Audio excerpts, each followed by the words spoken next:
Ojo por ojo. Solo acaba dejando ciego al mundo entero. Es una paráfrasis atribuida a menudo al gran Mahatma Gandhi.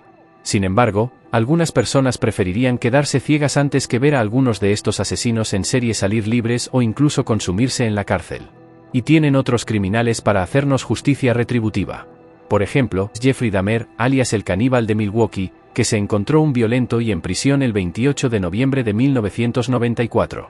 Cumplía múltiples cadenas perpetuas por los asesinatos de 17 jóvenes y niños entre 1978 y 1991. Las víctimas de Dahmer eran predominantemente hombres jóvenes, a menudo de comunidades marginadas. Normalmente elegía a sus víctimas en bares, clubes nocturnos y paradas de autobús de Milwaukee. Muchas de sus víctimas eran atraídas a su apartamento con promesas de dinero, alcohol o fotografías. El encanto y la discreción de Dahmer le permitían ganarse fácilmente su confianza, llevándolas a una trampa de la que nunca escaparían. Una vez dentro de su apartamento, los métodos de Dahmer eran escalofriantemente metódicos. Ofrecía a sus víctimas una bebida con sedantes, dejándolas inconscientes. Incapacitado, Dahmer las estrangulaba hasta la muerte. El acto de matar era solo el principio de su espantoso ritual. Dahmer solía practicar la necrofilia con los cadáveres antes de desmembrarlos. Su fascinación por el cuerpo humano y su deseo de controlar por completo a sus víctimas le llevaron a cometer actos de una depravación inimaginable. Uno de los aspectos más inquietantes de los crímenes de Dahmer fue su experimentación con el canibalismo.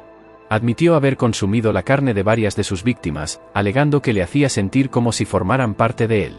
En el juicio, dijo esto de una de sus víctimas porque en un momento dado me dijo que iba a comerme el corazón en ese momento. Esta oscura práctica le valió el apodo de El Caníbal de Milwaukee.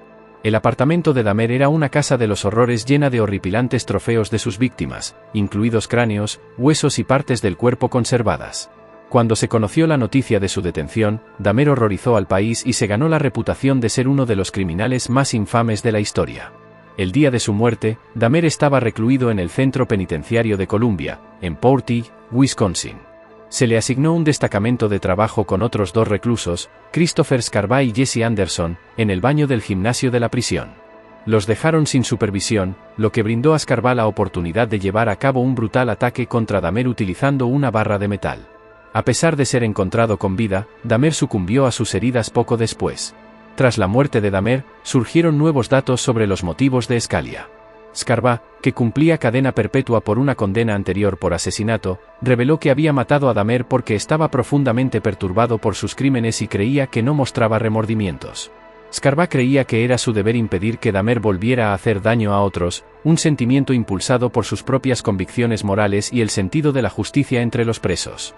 La investigación sobre la muerte de Dahmer reveló importantes fallos de seguridad en el sistema penitenciario. Planteó preguntas alarmantes sobre cómo un recluso de alto nivel como Dahmer podía ser vulnerable a un ataque mortal en un centro supuestamente seguro. El incidente fue una prueba de los peligros inherentes a los que se enfrenta todo el mundo en prisión, incluidos los reclusos famosos. El siguiente de nuestra lista también corrió la misma suerte al entrar en prisión. Albert DeSalvo, el estrangulador de Boston, su reinado de terror comenzó el 14 de junio de 1962, cuando se encontró el cadáver de Liza, de 55 años, en su apartamento de la calle Gainsborough de Boston. Había sido agredida sexualmente y estrangulada con el cinturón de su albornoz. Este brutal asesinato marcó el inicio de una serie de asesinatos que sumieron a la ciudad en la interferencia durante los 18 meses siguientes. Otras 12 mujeres fueron víctimas del estrangulador de Boston. Las víctimas, de edades comprendidas entre los 19 y los 85 años, procedían de diversos entornos. A pesar de estas diferencias, los asesinatos tenían escalofriantes similitudes. Cada mujer fue agredida sexualmente y estrangulada con su propia ropa, a menudo dejada en poses grotescas. La policía quedó desconcertada por la falta de pruebas físicas y la naturaleza aparentemente aleatoria de los asesinatos dificultó el establecimiento de un patrón claro. Los medios de comunicación no tardaron en bautizar al asesino desconocido como el estrangulador de Boston, lo que provocó un pánico generalizado. Las mujeres temían quedarse solas en casa y se disparó la demanda de cerraduras y sistemas de seguridad. La investigación fue una de las mayores y más complejas de la historia del Departamento de Policía de Boston.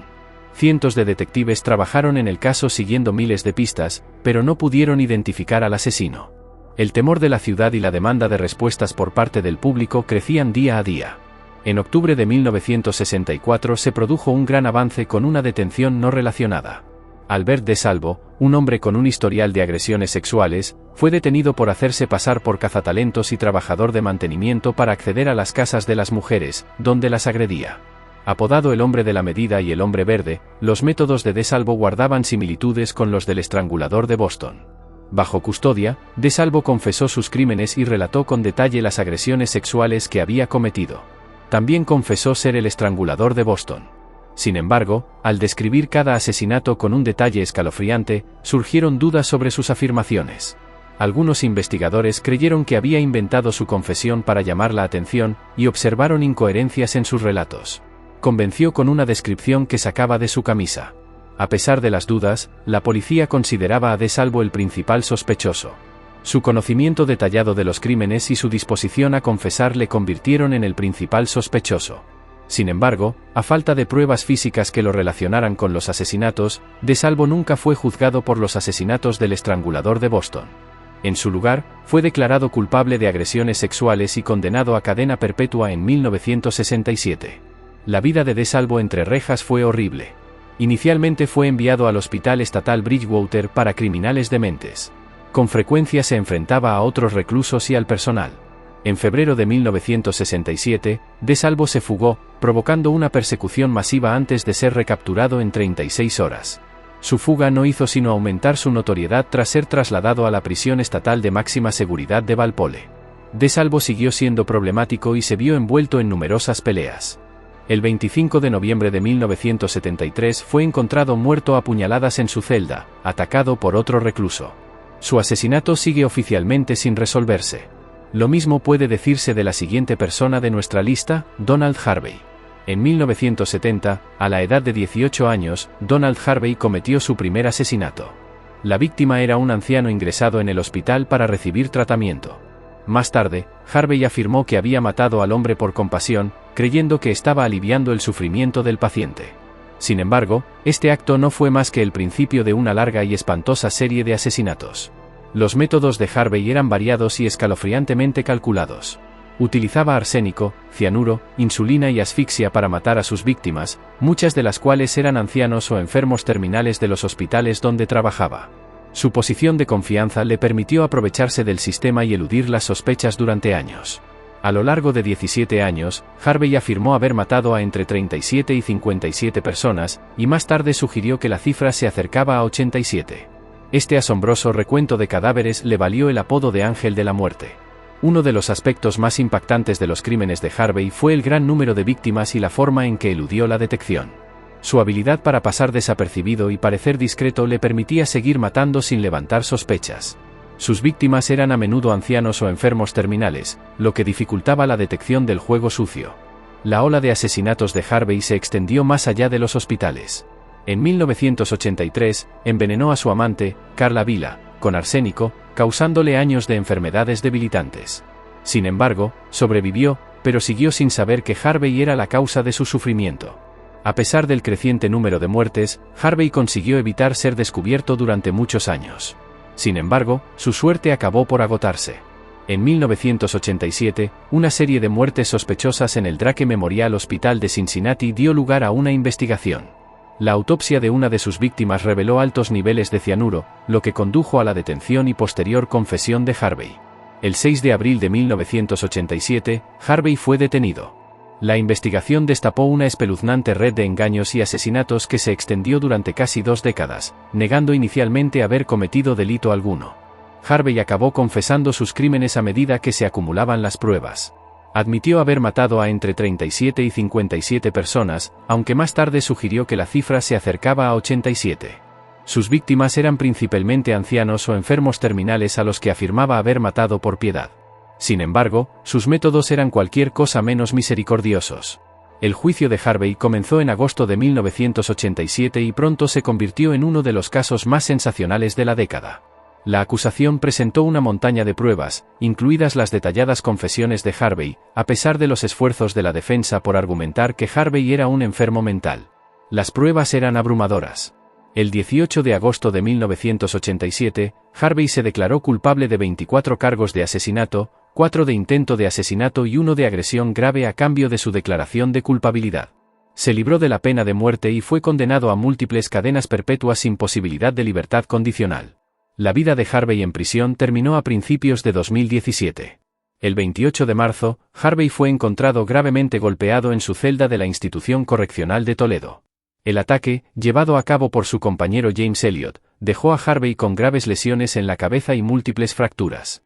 El motivo del ataque sigue sin estar claro, pero se especula que fue una forma de justicia carcelaria. La reputación de Harvey como ángel de la muerte lo convertía en un objetivo privilegiado para la venganza, y Elliot aprovechó la oportunidad para ejecutar su propia forma de venganza. Esta misma venganza podría haber pasado por la mente de quien mató a la siguiente persona de nuestra lista. Christiansen. De niño, Christiansen era el chico perfecto, inteligente, tranquilo y sobresalía académicamente. Sin embargo, tenía una fascinación por la violencia y la muerte, a menudo se entregaba a fantasías macabras. Estos signos preocupantes pasaron desapercibidos, ya que mantuvo una fachada de normalidad durante su adolescencia. Christiansen se volvió cada vez más retraído y aislado, y prefería estar solo. Su rendimiento académico disminuyó y empezó a experimentar con el alcohol y las drogas, alejándose de un futuro prometedor. El primer indicio conocido del descenso de Christiansen a la delincuencia se produjo en noviembre de 1976.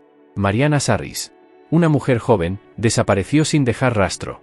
A pesar de las exhaustivas búsquedas, no hubo pistas hasta meses después, cuando se descubrió su cadáver en una zona remota.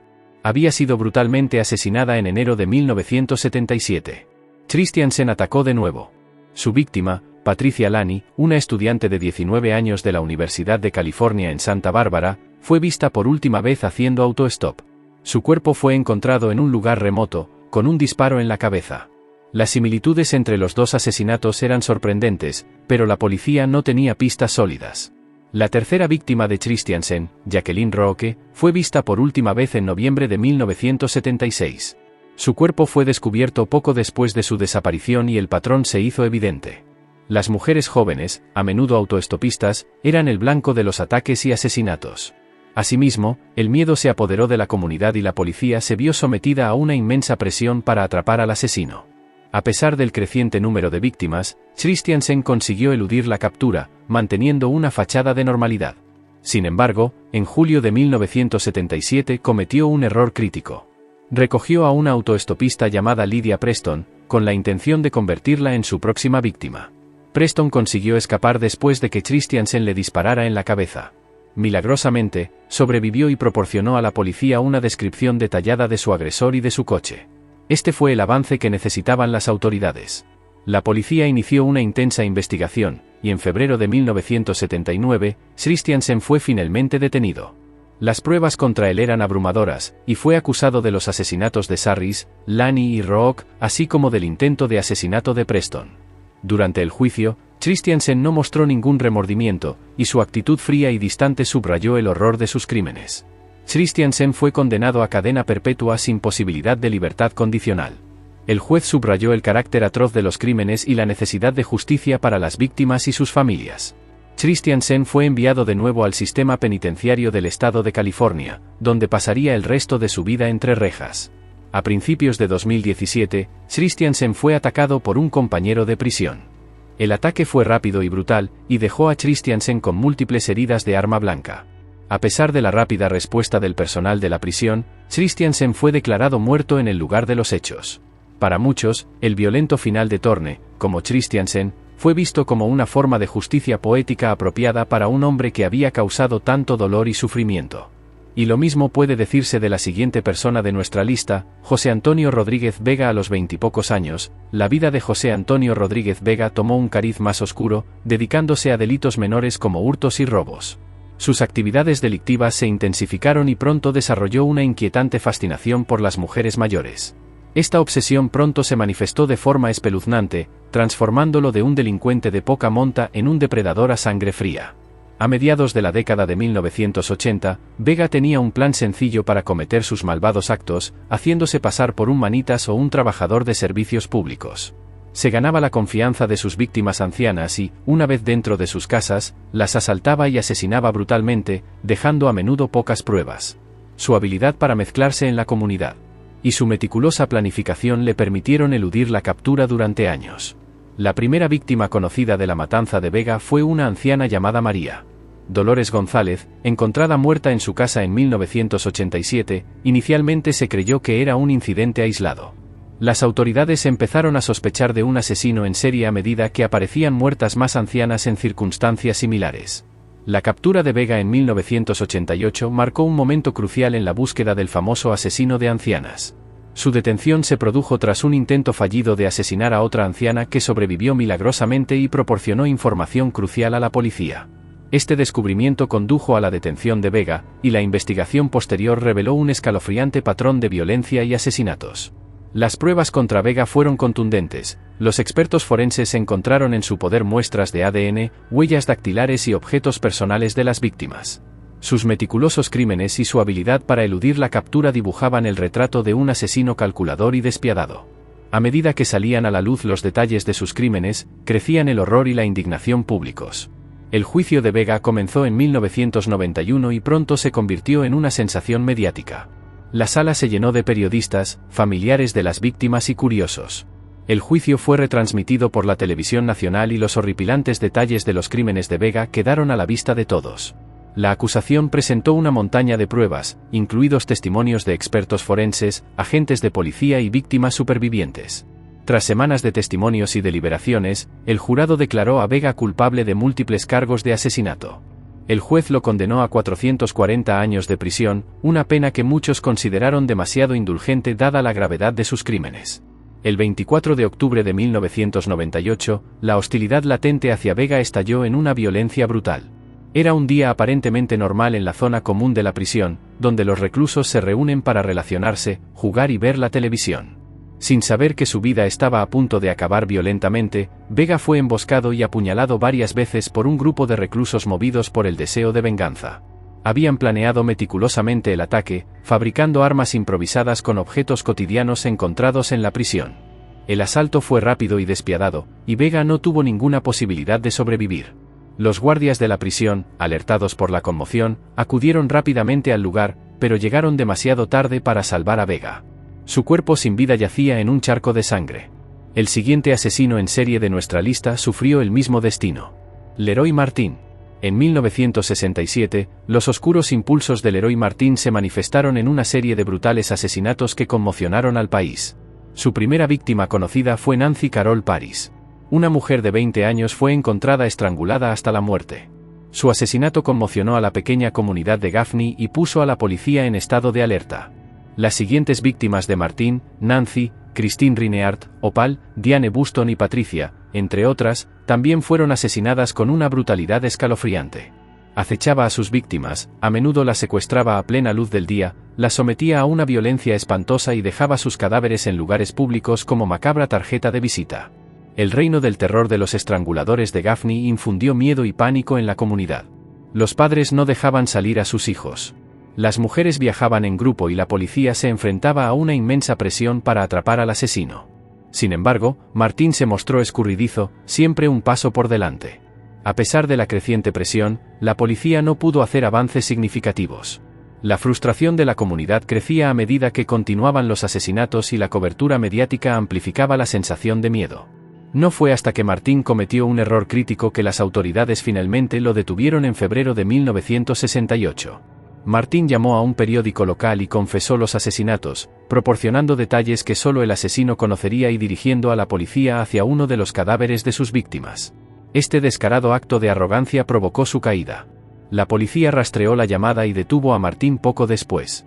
La detención de Martin supuso un alivio para la comunidad, pero el horror de sus crímenes estaba lejos de terminar. A medida que salían a la luz los detalles, se hacía evidente todo el alcance de su brutalidad. Martin apenas mostró remordimientos, y su actitud fría y carente de emoción no hizo sino aumentar la repulsión de la opinión pública. Martin fue declarado culpable de los asesinatos y condenado a muerte.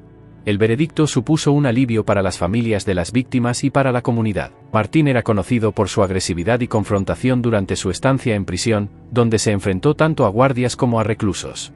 Su notoriedad como el estrangulador de Gaffney le convirtió en un objetivo, y pronto adquirió fama de ser difícil de manejar. En mayo de 1972, las tensiones en la prisión llegaron a un punto de ebullición. La mañana del 31 de mayo, los guardias descubrieron el cuerpo sin vida de Martin en su celda. Martin fue apuñalado hasta la muerte por Kenneth Marshall Rumsey. Si te gustó este vídeo, suscríbete al canal para más contenido como este.